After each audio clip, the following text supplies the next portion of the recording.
Hey, welcome to this report on the missing Titan submersible. In this video, I will tell you the details of the Titan, the lost vessel that was on a tourist expedition to the wreck of the Titanic, and about who were the people on board. I will also update you on the latest developments in the search and rescue mission that is racing against time to find the submersible and its occupants. The Titan is a 22-foot-long submersible that can carry up to 5 people to depths of over 13,000 feet. It is operated by OceanGate, a company based in Everett, Washington, that specializes in underwater exploration and tourism. The Titan was designed and built by OceanGate in collaboration with Boeing and NASA, and it features a carbon fiber hull, a titanium frame, and a glass dome that offers a panoramic view of the ocean floor. The Titan was on its third expedition to the Titanic shipwreck site, located about 370 miles south of Newfoundland, Canada. The Titanic sank in 1912 after hitting an iceberg, killing more than 1,500 people. The wreck was discovered in 1985 by a joint French-American expedition led by Robert Ballard and Jean-Louis Michel.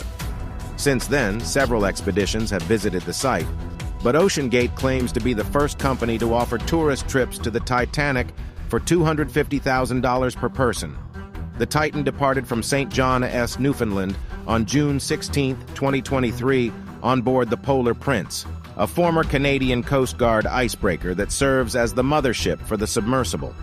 The Polar Prince anchored near the Titanic site on June 18th, and the Titan began its descent at around 7 a.m. ET. The dive was supposed to take about 2.5 hours, with the Titan sending out a ping every 15 minutes to communicate with the Polar Prince. However, after about an hour and 45 minutes into the dive, the Polar Prince lost contact with the Titan and could not locate it on its sonar. The search for the missing Titan began immediately after it lost contact with the Polar Prince. The Canadian Coast Guard dispatched 2 ships and 2 aircraft to assist in the search effort, along with several private vessels hired by OceanGate. The U.S. Coast Guard also joined the search with 2 cutters and 2 aircraft. The search area covers about 10,000 square miles of ocean, roughly the size of Massachusetts. The main challenge is finding the submersible in such a vast and deep area with limited visibility and strong currents. The Titan could be anywhere from 12,800 feet deep at the Titanic site to 15,000 feet deep at the bottom of the ocean trench nearby. The search teams have been using sonar, radar, and acoustic detection equipment to try to locate the Titan. On June 20th, the search crews detected some banging noises in the water that could be coming from the submersible or its occupants. However, the source and location of the noises have not been confirmed, and they could also be caused by whales, icebergs, or other vessels. The search teams have also been trying to contact the Titan by radio, phone, and text messages, but so far there has been no response. The Titan is equipped with an emergency beacon that should activate automatically if it sinks below a certain depth or if it detects water inside the hull. However, the beacon has not been detected either, which could mean that it is malfunctioning, damaged, or out of range. The search teams are also hoping to find some debris or signs of damage on the surface of the water that could indicate where the Titan went down.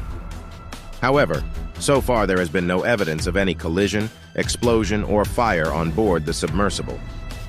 There were 5 people on board the Titan when it went missing. They are Stockton Rush, the pilot of the Titan and the founder and CEO of OceanGate. He is a former aerospace engineer and Navy pilot who has a passion for underwater exploration. He has been involved in several expeditions to shipwrecks around the world, including the Andrea Doria, the Bismarck, and the USS Arizona. He is also married to Wendy Rush, a descendant of 2 first-class passengers who died on the Titanic. Hamish Harding, a British businessman and explorer who holds several world records for flying around the world in different aircraft. He is also an avid diver and adventurer who has climbed Mount Everest, crossed Antarctica by ski, and flown to both poles. He is the chairman of Action Aviation, an aircraft sales company based in Dubai. Shahzada Dawood, a British-Pakistani businessman and philanthropist who is the chairman of Dawood Hercules Corporation, one of Pakistan's largest conglomerates with interests in energy, fertilizer, food, and technology. He is also a trustee of the Dawood Foundation, which supports education, healthcare, and social development initiatives in Pakistan. Paul-Henri Nargeolet, a French maritime expert who has been on more than 35 dives to the Titanic wreck site since 1987. He is a former naval officer who worked for IFREMER, the French Oceanographic Institute that co-discovered the Titanic with Ballard and Michel. He is also a consultant for OceanGate and has helped train its pilots and crew.